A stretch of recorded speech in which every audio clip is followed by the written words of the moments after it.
Hello and welcome to the How to Choose Happiness and Freedom Show. I'm your host, Lauren G. Foster, happiness teacher and author of Happy and Free on Purpose, Daily Practices to Live and Love Your Life. On today's episode, I am so happy to be able to welcome my new friend, Ani Rich. I want to say Ani Rich. Ani Rich. She is the host of the Intuitively Rich podcast. She's a life coach. She lives in Georgia. She has an amazing story that she's going to tell us all about. Welcome and thank you for being with me, Ani. Thank you, Lauren, so much for just your time and your presence and for letting me be in your show. I'm so happy to have you. The honor is all mine, believe me. Okay, so you had told me in our conversations earlier, I was actually on Ani's show last week. Recently we recorded an interview for her show. And so we've had a chance to talk. And Ani lives in Georgia now, but she did live in the United States. And I would love to hear a little bit about that adventure and how you came to be here and the places that you went. I would love to tell this story. So it all started. I live in the country of Georgia. For the people like listening, they might think that like Georgia, it's a country in Eastern Europe, next to the Black Sea, and I live in Georgia.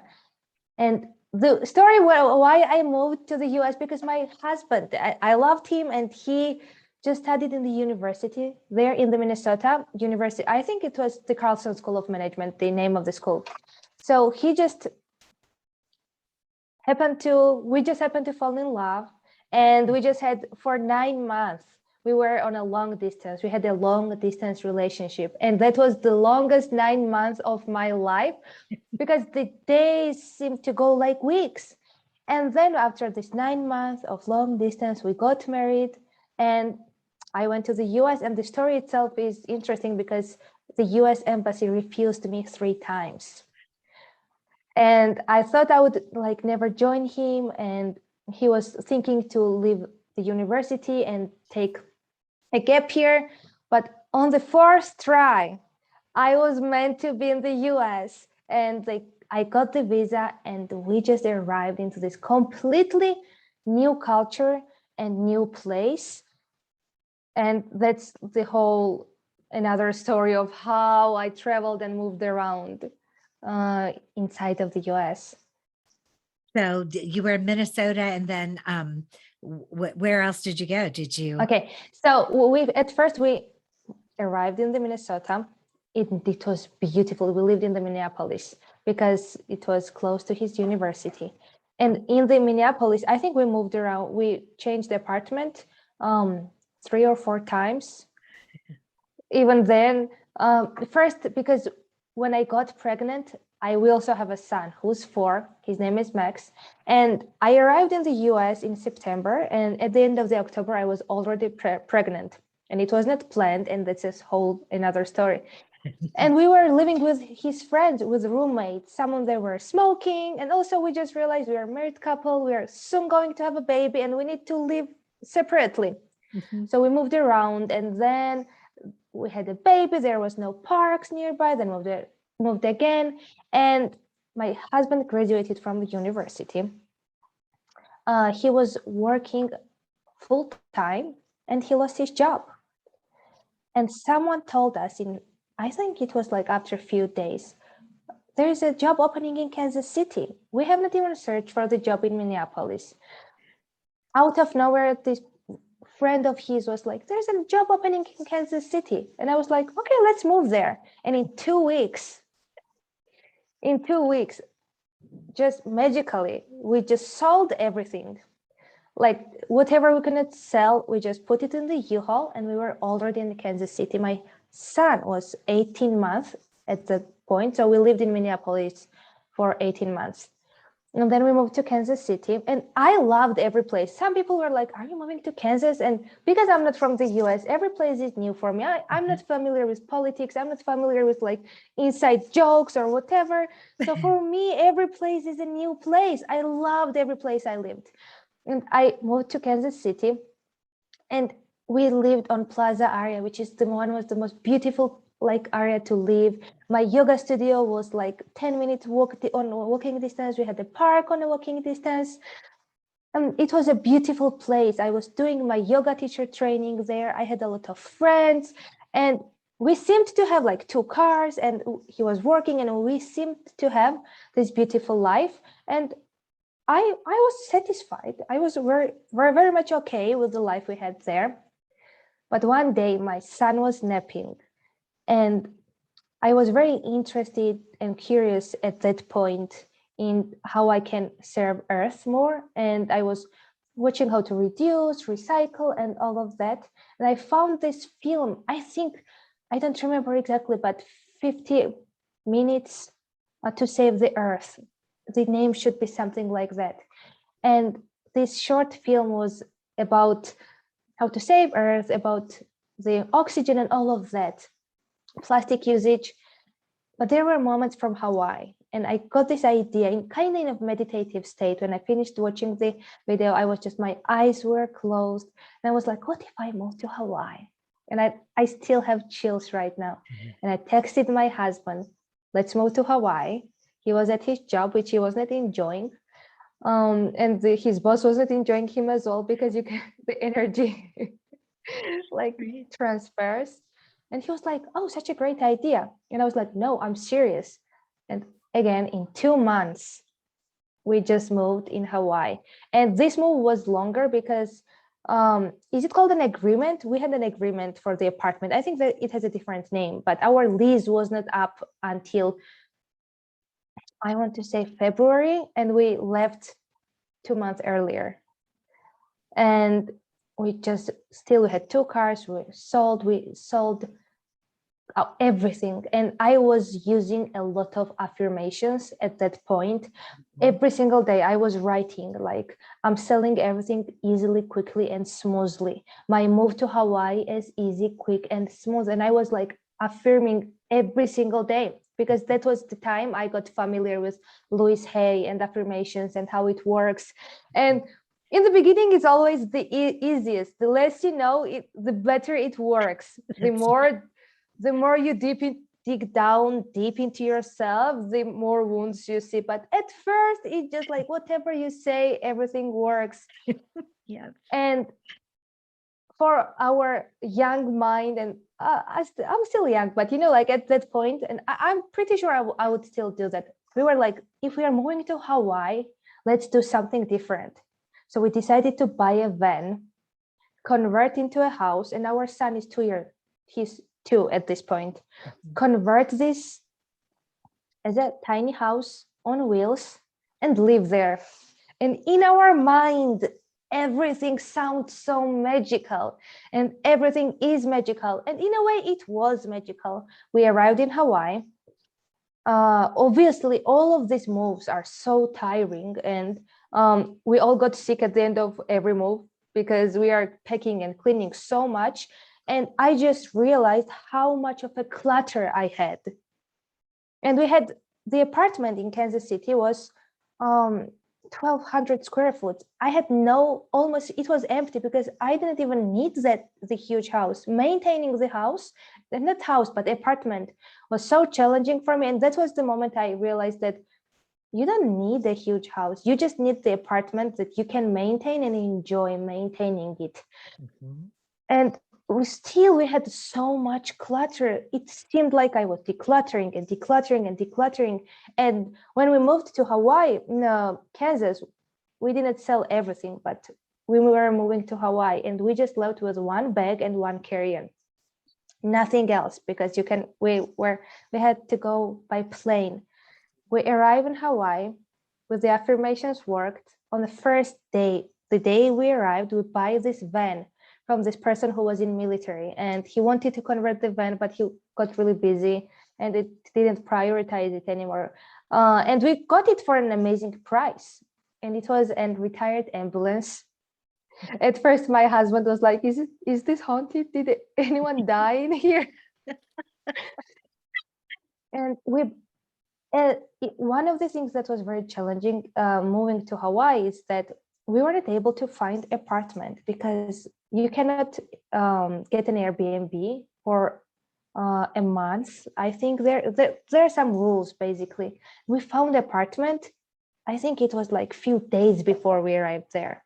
We had even no apartment, and it was one of the most challenging places, I would call it, where I lived.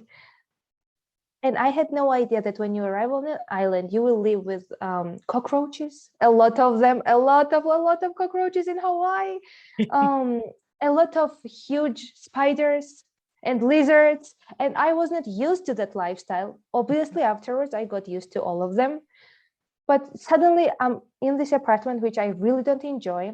This big move was mentally still so challenging because we have a toddler. He's waking up at 3 a.m. because of the time difference.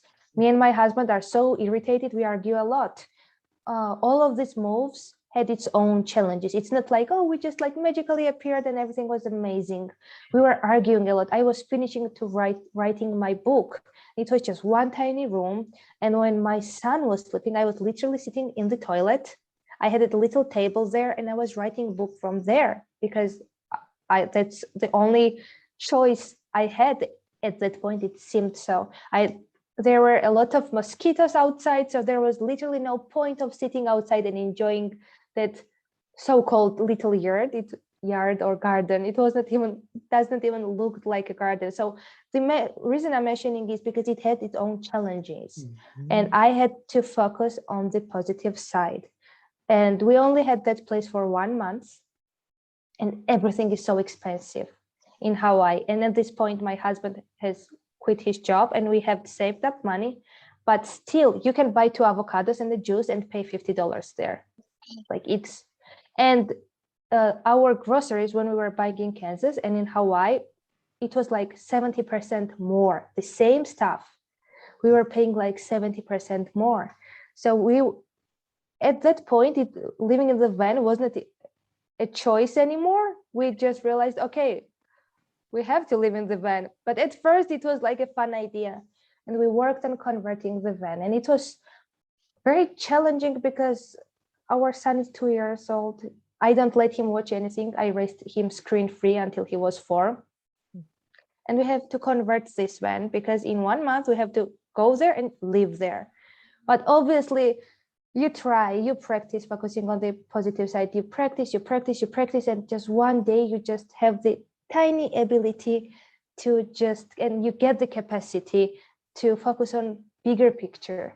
And it's still a practice, obviously, to this day. I remember I think it was October 18th, and we moved to that van. It was already converted. Obviously, we don't have any sink or toilet. We had a sink, but it still was not working. It's a big story. And for 3 months, we were living in the van. And that was one of the most challenging things and one of the most beautiful things I have ever done. And we traveled around the island. And Hawaii is that's the only place I want to go back from. I was in almost 30 states, and that's the only place that I would go back because everything seems so alive there, all the mountains, and it feels like the ocean is talking to you. It feels like the sky is talking to you. When you walk, you feel like you're like levitating. I don't know, for me it was just a magical, it has a spirit. Literally, it felt like I could talk and I could feel that spirits were there and listening to me. And then obviously COVID happened. Everything was closed. We were taking showers in the gyms. Gyms were closed. We were then taking cold showers on the beach. Those kind of things, to be honest, doesn't bother me because I'm like, okay, cold shower it is. It was not a big challenge. But then they closed the parks. Then they closed the showers on the beach. Then they closed the toilets everywhere. And we had to rent an apartment and just figure out what we were planning to do. And with all these moves, we had no plan. Like we had a plan, overall plan, but not like detailed actual plan. We were just like trusting that everything is going to work out for us and that we are going to find our way. And we moved to the yurt. We found this amazing yurt. It's like a tent, bigger tent, like a house tent. And that then we had a lot of creatures there as well. And at this point, when I see a spider or lizard, I'm like, hey friend, I have little ants in the apartment. They don't reveal themselves. If I leave food on the floor because my son eats and he like has all these crumbs, before I would like bring basically kill them before, and I would like spray them. But now living in Hawaii I'm like thanking to my aunts, like, thank you for cleaning up for me. And obviously they are in the floor, they don't walk around in the kitchen because that would have been not I would not enjoy that. But they don't even bother me. They clean up for if my son eats and leaves the crumbs, they just come out, take this food and go back. And I love them. I love them so much. People sometimes make fun of me, but because I lived with like spiders and lizards and all of these creatures, I just learned that every creature has its own place in this universe. Mhm. And lizards are eating spiders, spiders are eating whatever, like they all have their own life. And I literally loved them. Obviously, I don't want to touch them and hug them, Right. but in a way, I felt love for them when I was aligned with myself. Mhm. And then we lived there for 3 months. 3 months, yes. No, we lived in the van for 5 months, and then we lived in this yurt for 3 months, and we had to figure out something because my husband's business was not working well in Hawaii because it's still an island. There is not much people. Mhm. It's COVID, so we were just figuring out. And I remember when we first moved to the van in Hawaii, my husband suggested that we do a van tour of the mainland in the summer. And I was like, I just moved here. No, no, no, no, no. And then he suggested to do the tour of the rest of the US. And I just said yes. And again, without any plan, we donated everything again. We didn't have much because we lived in a van, but still, without any plan. Only thing I knew was that everything was going to be just fine. And that's an interesting story because I was asking the universe, should I move? Should I go? Should I go? And I took my angel cards because I wanted to do a reading for myself. And I leave the bedroom, I take the cards, I do a reading for myself. And there is a hint that I should go, but it was not a fulfilling answer. And I go back to the bedroom and I see a card on the floor. That was very weird because I would have noticed if anything like fell from my hands. Like that was one of the weirdest things. And I take the card and it says journey. And it says, when I see the meaning of the card says, pack your bags. It's time for you to move. And I cried so much. Wow. I cried so much. And I told my husband, okay, let's do this. And that was the day I knew that everything was going to be amazing. When you have a toddler with you, your mind gets different.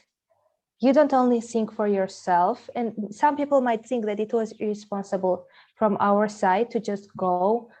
But I had so much trust in the universe that I was taken care of that I just went.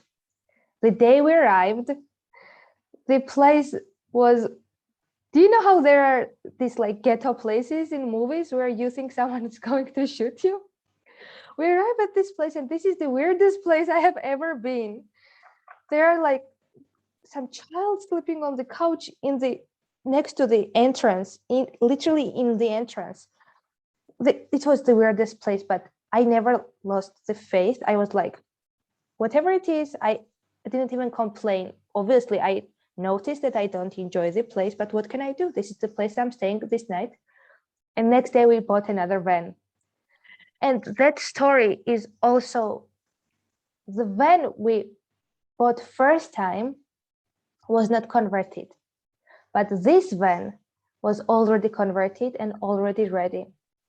First of all, when we see the girl who was selling the van, she was Russian. and we know Russian, and because Russia and Georgia is very close. Mhm.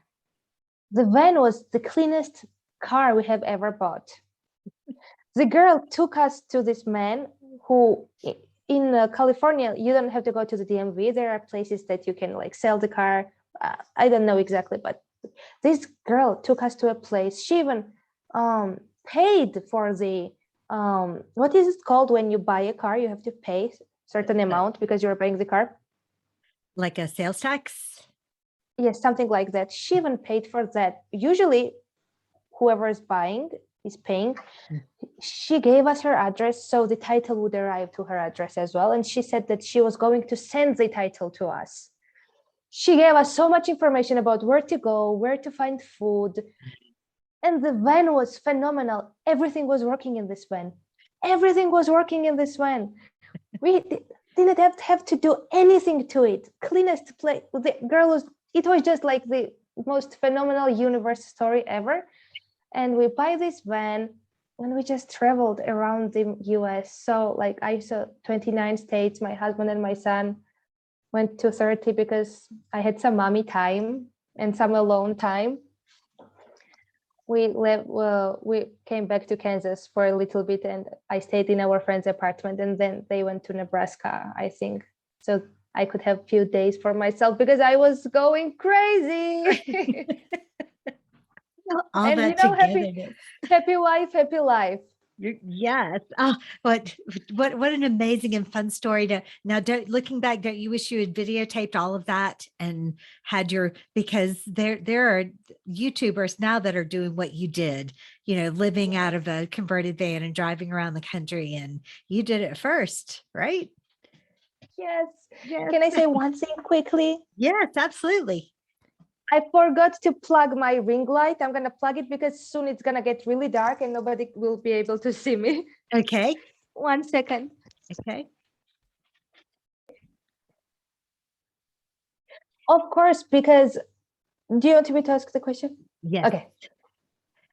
Oh, no, we would about the videotaping your journey. Yes, I can just keep going. Okay, sure. I That'd can be just great. keep going. Yeah. Of course, I have a lot of footage from traveling. I have a lot of footage, but not like vlog style, because we have the toddler and I was not physically able to prioritize it. Mhm. I would have gone crazy if I vlogged and uploaded. It's such a big commitment. And to now my son is 4-year-old, and there's such a huge difference between a 2-year-old and a 4-year-old. Right. He entertains himself now. He understands so much more. And at 2, he was not understanding that much. And driving like for hours and hours was so challenging, but so worth it. At times, it didn't seem like it was worth it. And I remember one time I asked a question on Instagram to do assumptions about me. And someone said that your van life is not as glamorous as it seems. And I answered to them that my van life is like life. There you have good days and you have bad days. There is no difference between living in the van and living in the apartment rather than the mindset.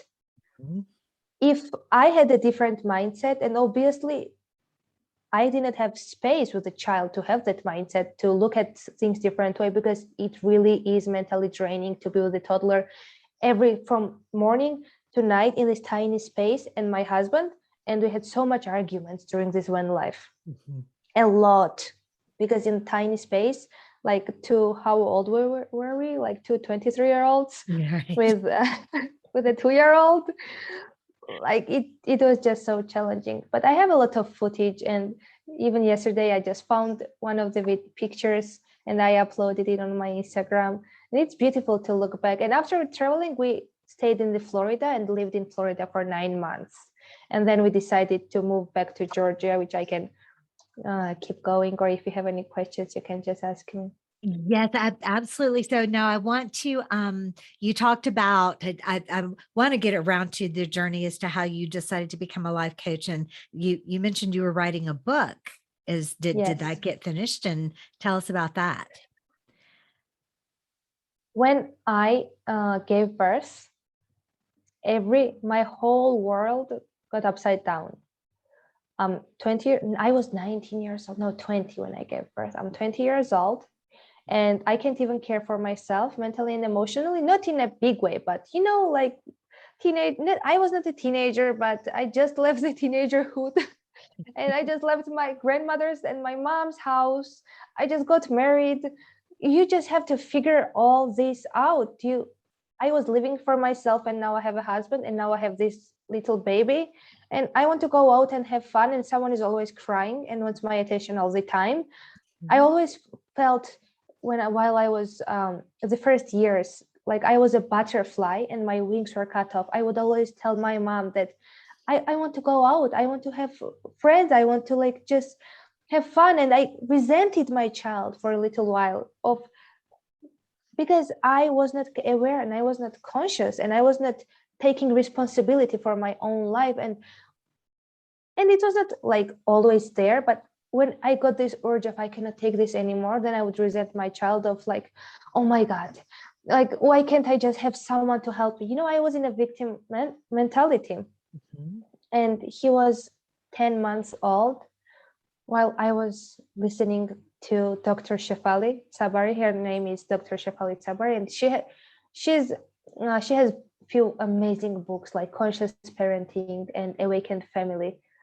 And everything this woman said made sense. She was talking about how we want to have our kids because of our own agenda, how we are just their guides, and we are not owning them, and all of this beautiful information. And something just clicked in my mind, because usually when I get information, I put it in an action. But if I don't have information, I cannot put anything into the action. And I had so many realizations about my own childhood, why I was doing certain things, like small ones first. For example, I was cleaning house all day, every day. And when you have a child, it still gets messy. When you have a messy husband, it still gets messy all the time. And one day I just asked myself, why do I care if this apartment is clean all the time? And I did not care because I preferred to read a good book.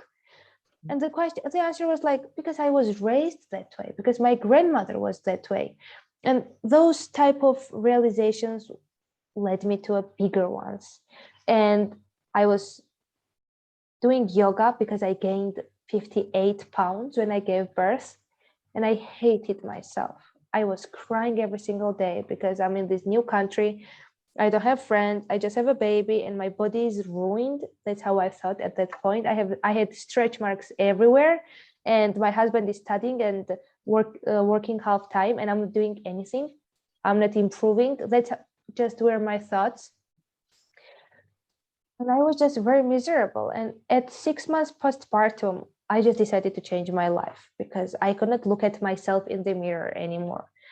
And the better way to change yourself is because you love yourself so much. You want to be for it to be the best version of itself, but that was not the case for me. I literally hated myself. I don't even wanted to look at myself in the mirror. I didn't look that bad when I look back in the pictures, but how you feel in your own skin is different than how other people perceive you. And for me, it's a highest priority to look in the mirror and for me to like myself, to feel sexy and to enjoy my body. That is one of my high, just for myself, because my husband enjoyed me still. He even was like, oh, I like all this, like, wait, because like there is more tummy to grab. And like he enjoyed it, thank God. Because if he didn't enjoy it, like some women have stories how their men lost the interest after giving birth. Thank God it wasn't the case for me, because it would have been mentally just devastating. But I just changed my life. For me, I started to go to this yoga studio, Core Power Yoga, which there in a lot of states there's a studio of Core Power Yoga.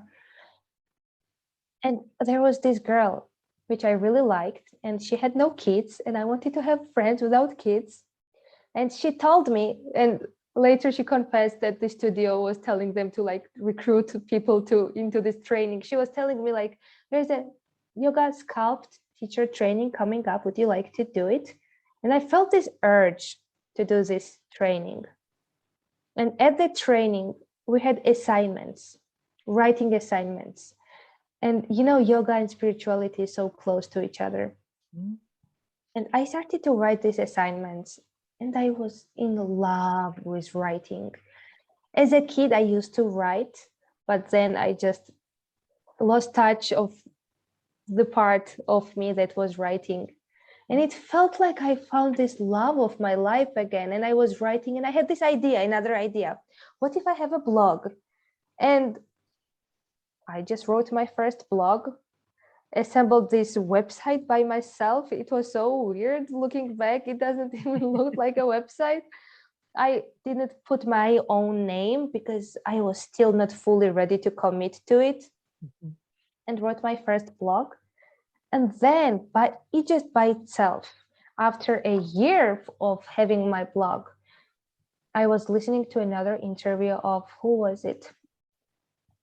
I don't remember her name, but she's an author of Girl Wash Your Face. And she I said, know the if you book. have I can't this, remember her name either. That's okay. she said, like, if you have these what ifs, you have to like listen to these what ifs because they are your guides. And I had this what if I can write a book. And when I get the ideas, I like to execute them. I don't know, because I'm a Virgo and Virgos are like the doers, or it just, I don't know. And in in 2 weeks, I had upcoming trip to Miami, alone trip for 3 days. Mhm. And on the plane, I wrote the outline of the book, which was completely different than what it turned out to be. And you know how it is writing. You just sit down and you write out of nowhere. Mhm. The book wrote itself. It took a year, and it was challenging because I had only time for me to write the book was when my son was napping. So when my son was napping, I was not able to take any more naps or have any entertainment in my life because you just have like hour and a half, like 2 hours max, and usually he was napping hour and a half one time.